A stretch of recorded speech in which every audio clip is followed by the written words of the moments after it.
Hi guys, welcome back. उम्मीद करते हैं कि आप खैरियत से होंगे। तो आज की वीडियो में हम बात करेंगे MAECI स्कॉलरशिप, जो कि एक तरह की मेरिट स्कॉलरशिप है और बहुत अच्छी स्कॉलरशिप है। तो आज से पहले ये था कि पाकिस्तानी जो थे, पाकिस्तान से अप्लाई करने वाले वो इस स्कॉलरशिप के लिए एलिजिबल नहीं थे। तो इस साल की जो उनकी वेबसाइट पे अनाउंसमेंट हुई है और उनकी जो लिस्ट है ये एलिजिबल कंट्रीज़ की, तो उसमें पाकिस्तान का नाम भी है। तो ये बहुत अच्छी बात है, ये बहुत अच्छी बात है। तो अभी हम देखते हैं कि इसके क्या बेनिफिट्स हैं और आप इस पर कैसे अप्लाई कर सकते हो। तो ये स्कॉलरशिप जो है MAECI, इसकी फुल फॉर्म है ministry of external affairs and internal cooperation.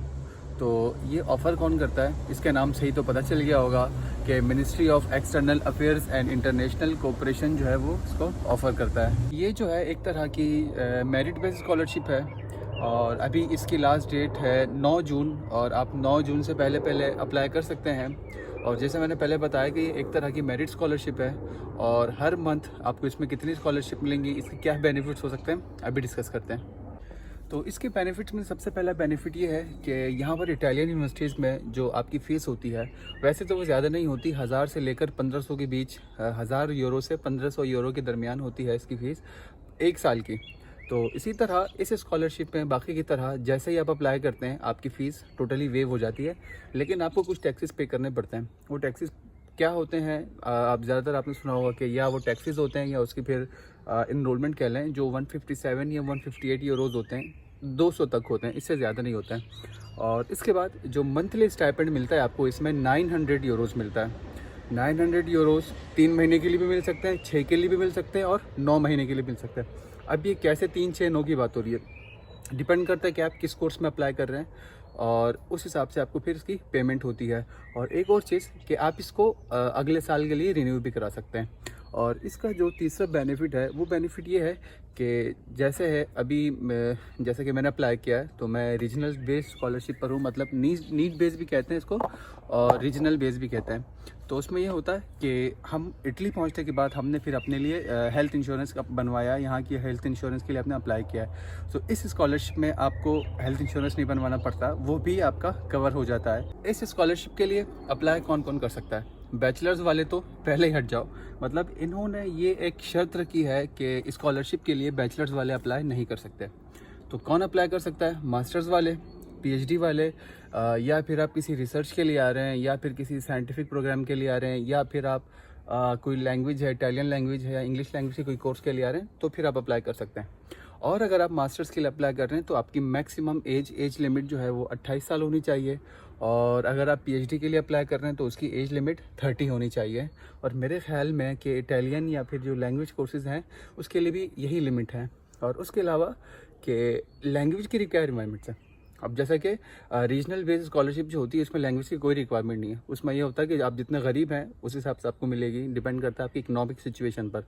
तो इसमें जो है आपको CEFR मतलब सेफर आपको पता होगा, उसका B2 लेवल चाहिए।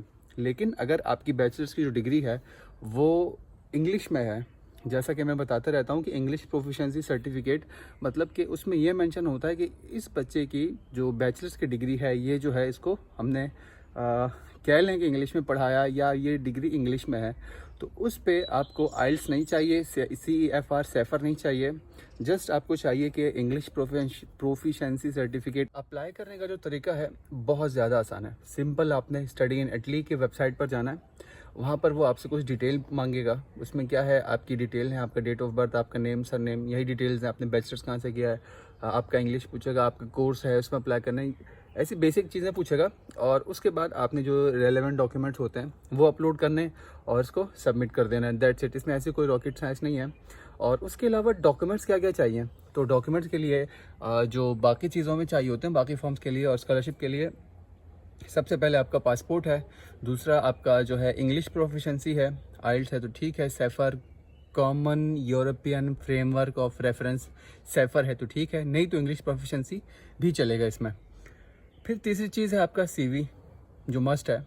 फिर आपकी बैचलर्स की डिग्री है, ट्रांसक्रिप्ट है, या फिर मास्टर्स, बैचलर्स, PhD के लिए कर रहे हैं तो फिर मास्टर्स और बैचलर्स इस तरह होगा। और फिर उसके बाद आपकी प्री इनरोलमेंट समरी आपकी मस्ट है। और फिर उसके बाद आ जाता है लास्ट में आपका लेटर ऑफ मोटिवेशन या फिर मोटिवेशन लेटर। ये चीज़ें तो डॉक्यूमेंट्स तो हर जगह पर मस्ट हैं, तो ये सबके पास होते हैं। कहने का मतलब कोई मुश्किल नहीं है, जस्ट आप जाएं, फिल करें डिटेल्स, डॉक्यूमेंट अपलोड करें, दैट्स इट। तो यहाँ पर कुछ इंपॉर्टेंट पॉइंट्स डिस्कस करता हूँ स्कॉलरशिप के बारे में। वो ये है कि इस स्कॉलरशिप के लिए आप प्री एनरोलमेंट के बाद अप्लाई करेंगे। अभी डॉक्यूमेंट्स में मैंने आपको बताया कि इसकी एक जो है रिक्वायरमेंट वो प्री एनरोलमेंट समरी भी है, उससे पहले आप अप्लाई नहीं कर सकते। और उसके बाद जो है बहुत ज़्यादा इंपॉर्टेंट ये कि इस स्कॉलरशिप को आप सेकेंड ईयर के लिए भी रिन्यू करा सकते हैं, लेकिन उसकी एक शर्त इन्होंने रखी है कि आपके जो हैं वो 15 क्रेडिट होने चाहिए, जो कि कुछ भी नहीं है।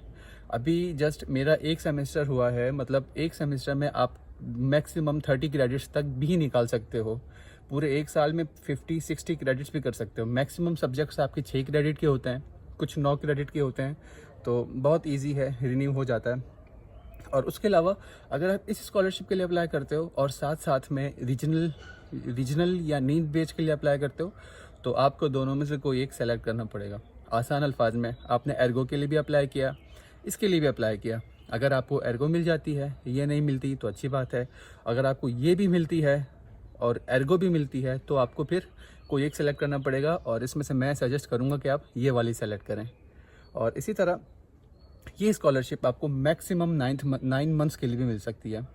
अगर आपकी मास्टर्स की डिग्री है, या आप पीएचडी की है, या आप इसी तरह कोई रिसर्च वर्क है, 3 महीने का कोर्स है, 4 महीने का है, तो इसी तरह उस पर डिपेंड करेगा कि आपको कितना अरसे के लिए मिलनी है। और मैंने यहाँ पर ऐसे स्टूडेंट भी देखे हैं कि जो अभी भी ये स्कॉलरशिप ले रहे हैं। मतलब हमारी भी क्लास में एक स्टूडेंट है जो ये इसी स्कॉलरशिप पर है, पर मंथ उसको 900 यूरोज़ मिलते हैं, तो बहुत अच्छी बात है। तो मैं आप सबको रिकमेंड करूँगा कि भाई इस अपॉर्चुनिटी को हाथ से मत जाने दें। और ये स्कॉलरशिप जो है इफ़ेक्टिव होगा बल्कि अक्टूबर 2023, मतलब इस साल के एंड से जो भी नए स्टूडेंट्स आएंगे, और उसके बाद नेक्स्ट ईयर नवंबर 2024 तक। उम्मीद करते हैं कि वीडियो आपको पसंद आई होगी। फिर मिलते हैं नेक्स्ट वीडियो में, तब तक के लिए चाओ।